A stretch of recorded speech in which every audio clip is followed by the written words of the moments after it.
For many women, a public range can actually be the one barrier to picking up a gun, simply because they don't know what to expect. And let's be honest, most range environments are not exactly like a day at the spa. They can be crowded, loud, and sometimes pretty intimidating. But don't worry, there are many range environments that are really starting to focus on creating inviting spaces for all types of shooters. And I've found that no matter where you go, the more armed you are, with information of course, the more comfortable you'll feel and the more fun your day at the range can be. So in this episode, we'll dive into the do's and don'ts you'll need to know for your first trip to the range. I'm Natalie Foster, and this is Love at First Shot, sponsored by Smith Wesson. I visited my friend Tina Wilson Cohen, founder of She Can Shoot, in DC to find out the #1 need to know. What on earth do you wear? Tina, thanks so much for chatting with us today. I really appreciate your time. Thanks for having me. Okay, so what we're going to talk about right now is going to the range for the first time, and a lot of people don't know exactly what they should wear and what they should do while they're there. But specifically, they want to know, can I go from work? Should I wear jeans? Should I wear old, dirty clothes? Like, what would you recommend for a first-time shooter going to the range? Exactly. Well, I would highly recommend, especially if it's your first time, that you go ahead and make sure that you have your legs covered up. Maybe you wear a hat, and definitely not a low-cut shirt. And the reason why we do that is because you're not quite sure yet what to expect when you're going out there on the range. Okay, and we get what we call these empty shell casings. Yes. Okay. I think any experienced shooter knows about the empty shell casing. Especially if you're shooting a semi-automatic, the empty shell casings can pop out on the top of the slide of the semi-automatic. And they can also be quite hot. It's really important to have everything covered. Right, the cap actually will help protect, as far as this coming towards your face. It keeps your hair out of the way too. So. And there's that. And it could be any sort of fabulous hat because I like to look cute at the range. Right. But it is important to be practical as well. And even if, you have the low-cut shirt or maybe a low buttons, you can always have like a nice light jacket that you can maybe throw over the front of you, and it just has a zipper and you can just zip it all the way up. Right, or a scarf or something like that, as long as it's protecting that area, just because, trust me, you don't want to be doing the hot brass dance. Great, well, I think that we now know what to wear to the range and what not to wear to avoid hot brass touching our skin. So thank you so much, Tina. I really, really appreciate that. That's a great little tidbit. Well, Tina had some wonderful information for us, but now I'm at Smith & Wesson, and I've got some fabulous folks lined up to tell us more about what to expect for your first time on the range. I'm with Laurel Smith, who is the brand director here at Smith & Wesson, and we're going to talk about our first time at the range and what to expect there. And there's so much to know, Laurel. There's a lot to know. There's a lot of stuff that's written down, right? And there's a lot of stuff that's not. Right. The thing to understand is that ask questions, because everybody is super excited to get you shooting. So when we do walk through those doors for the first time, what can we expect? Really nothing, I would say, quite earth-shattering, if you will. We've all gone shopping, and so, there's gonna be a counter. There's gonna be a person behind the counter. You're gonna let them know that you're there to shoot, and they're gonna probably have some questions for you. They're gonna start asking you questions on terms of what's your level of comfort, what's your level of experience? Because they're gonna wanna make sure that if you're gonna rent a gun, that you're gonna rent a gun that's gonna allow you to have the best experience, and also to be really safe and to feel comfortable and confident. After we talk to the person at the desk, then there's usually paperwork. Right. So what comes next? So we always talk about eyes and ears, and so really what that means is you want to make sure you have protective glasses on, and that's going to protect you when you're on the range shooting. Semi-automatic guns actually eject the shells on the range, and so you want to make sure that your eyes are protected from that. You also want to have ears, earmuffs, or in the ear protection, the little foamies. Yeah. Exactly. So it's all about being safe and making sure that all of that is protected, so that when you're on the range, you can really just focus on shooting and having a good time. Yeah, absolutely. So from the counter to the range, let's talk a little bit about that process. Before you go onto the range, it's really important, put your eyes, ears, and hat on before you go in. Most of the times the ranges that you enter, they're gonna be live ranges, so people are gonna be shooting. And you don't want to walk onto a range without that protection. It's really important. Okay, great. So, all right, I'm on the range, and of course, there's some really important safety rules. So let's talk about that. Okay, we always talk about that there are really kind of 4 main ones. So first one is always treat a firearm as if it's loaded. Number 2 is finger off the trigger until you're ready to shoot.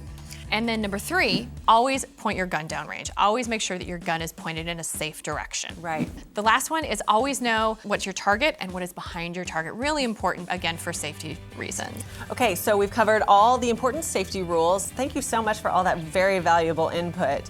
Now I'm gonna go select a gun to shoot on the range. I'm really excited about that. Julie's gonna help me out. So Have fun. Yeah, thank you. It's gonna be great. All right, I'm gonna head over there. Thank you again. Absolutely, thanks for coming. I'm here with my good friend, Julie Golub, who also happens to be both the team captain for Smith Wesson and an amazingly decorated champion shooter. So I'm pretty lucky to get to chat with you today. How are you? I'm good. It's good to be here. Good, good. So let's talk a little bit about a person's first trip to the range and what am I looking for in a gun when I choose it for the first time? There definitely are a lot of choices out there, and the one thing that I recommend you start with is ask for a 22 caliber. 22 is very soft shooting, and it allows you to focus on the fundamentals of shooting. It really builds confidence because you really see that it's not scary. It's a lot of fun, and you know, if you never want to go up from a 22, that's totally fine. But if you want to increase your caliber size after that, that's fine too. But you've built in the good habits, right, with the 22 that you're talking about. Definitely. It has nothing to do with what you're capable of handling, because women can handle lots of heavy recoil firearms, Sure. but it's all about what you're confident with, and then you can take your shooting to the next level with whatever firearm you choose. Cool. Okay, so when you're choosing the first gun to shoot, you've got semi-autos and then you've got revolvers as well. What would you start with? A lot of times when you go to the range, the person behind the counter will recommend a revolver for women to shoot because it's very simple. The nice thing about revolvers is when you pull the trigger, they go bang. It's very simple, so it makes it a very good choice for a lot of people who are starting out. Got it. Okay, so let's talk about semi-autos then. Yes. There's a lot more going on with a semi-auto. There's a lot more going on with a semi-auto. The semi-auto has a slide, and unlike the revolver with the cylinder that moves around, and everything is controlled within that tiny little cylinder, semi-autos are magazine fed, and that's how the ammunition comes up, enters the chamber, and the shot is fired.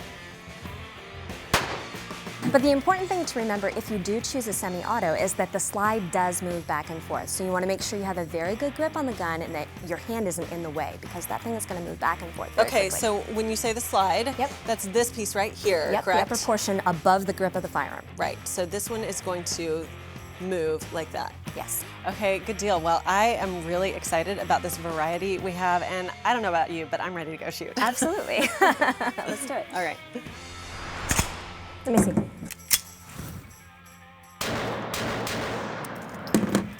Put bump of the safety up. Put bump of the safety up. We've made it out to the range, and now we've got everything set up and ready to go. What next? Now we're just gonna set up a target.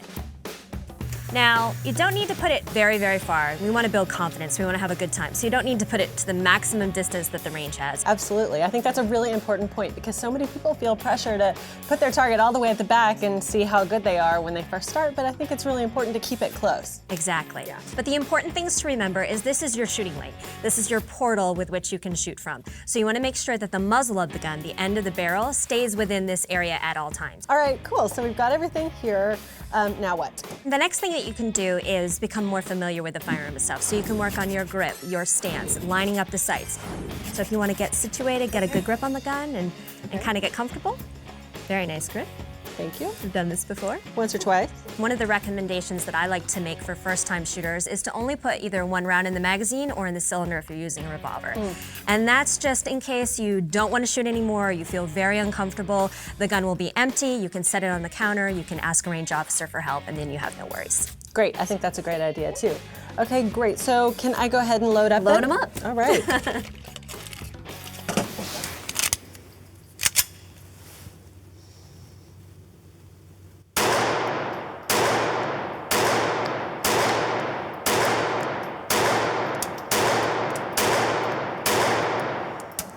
Very nice. Thank you. That is a very nice grip you have there. Thank you very much. I appreciate it. Shooting for the first time can be an intimidating experience. But with good friends and a knowledge of firearm safety, it can be a lot of fun. Awesome! That was great. I'm sorry, was that too loud? I got so excited for her. Well, that was so much fun. And one of my passions is sharing experiences like these with others. So let's head back to Texas where we will join a newbie shooting for the very first time. I'm here at Frisco Gun Club, just north of Dallas, Texas, and my friend Melissa has joined me, and she's a first-timer. So this is kind of exciting. It is. I'm a little nervous too. So you're a mom of 3. That's right. I have a 6-year-old daughter and a 4-year-old little boy and a 2-year-old little girl.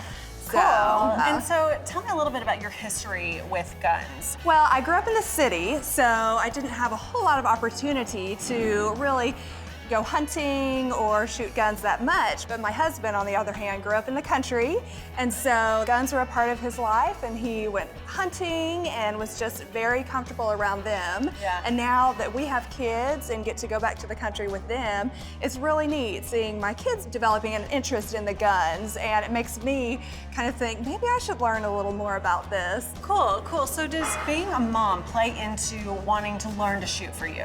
Yes, definitely. You know, I am a stay-at-home mom of the 3 kids, and so there are a lot of times when I'm at home by myself, and I feel like it's my responsibility to protect them. My husband travels for his work, so I really want to do everything that I can. Cool. So it's really about protection for you, and also, you know, working with the kids, helping them be aware of what's going on, and gun safety and that kind of thing, right? Definitely. Okay, Definitely. cool. So here at the Frisco Gun Club, of course, this is an unusual type of club. They're just now starting to kind of emerge on the scene, and people are calling them country clubs, which I think is genius and hilarious. And I think it describes this setting very well, don't you? Yes, it's very fancy. Very nice. And it kind of plays into more of, I don't know, just a comforting space, right? Definitely something that a mom and a woman would feel comfortable in. Yeah, less intimidating. So I'm ready to go get started if you are. Yeah, let's do it. All right, let's do it.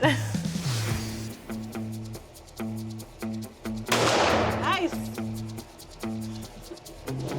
You were a total natural. Like everywhere, you know, you aim, you hit the spot. So that was really cool. Yeah, I am kind of surprised. Well, I'm not at all. Did you find it easy, or was it daunting, or tell me about like kind of the emotions. Walk me through what happened there. I was definitely nervous at first to actually kind of pull the trigger. Huh. I feel like it's doing, you try. You just weren't squeezing it hard enough. That's okay though. But That's then okay. after that Just first ready to trigger go. pull of each gun, I realized, okay, we can do this. And then I started to think about aiming and other things after I got that first trigger pull. Talk about the recoil, because you know before your husband had really warned you about recoil, and it was so scary. So what did you think about that in particular? It was not that bad at all, especially the first 2 had nothing, and then I liked the way you described the last one of, you know, the gun will, you know, go up rather than knock me off my feet and, you know. She goes, I'll try for the 9, and shot the hole out of the 9. It sounds like you had a great time. You looked like you had a great time. So I'm really proud of you and really glad that you know, came, and we're just willing to try something new and different, and I hope you gain something from it. Yes, definitely helps keep an open mind and show other people that we can do it, you know, just give it a try. Well, you did an excellent job. I'm so proud of you. High five. Thanks. So we've spoken to the experts, and we've had a great time with the first timer at the range, and now it's time to take a look at our checklist from our good friends at Cabela's. So we always talk about hot brass, right? And we really want to prevent that. So this first option is one that I absolutely love. It is from the Cabela's clothing line. It's a really cozy hoodie, and as you can see, it has this asymmetrical line that leads up to a very high neck, so you never have to worry about that hot brass. The other perk of this hoodie actually is that you can wear it straight from the gun range to the yoga studio. Now, moving up, I can't emphasize the importance of eye protection and ear protection enough. And of course, this set kills 2 birds with 1 stone. You get both of them together. We've got the external ear protection in these muffs, and as we said, of course, you always want to try on that ear protection with your eye protection so you know they're very comfortable. But now if internal ear protection is more your speed, Cabela's has this wonderful option in this custom ear mold kits. It's got everything that you need, the instructions are all there, so you'll be good to go, and it comes in a variety of colors. I actually wear these things to the range every time. I really, really like them. And last but not least, the ever important hat. Cabela's actually carries plenty of great options in lots of different styles like these. This one, of course, is the traditional baseball cap style, and this one has more of a military bill. Either one's fine as long as you've got your face covered. So now you're all set. You're ready for your big day at the range. And we can't wait to hear all about it. So hit us up on Facebook, Twitter, and Instagram. Get out there, be safe, have fun, and we look forward to seeing you again next time on Love at First Shot, sponsored by Smith Wesson.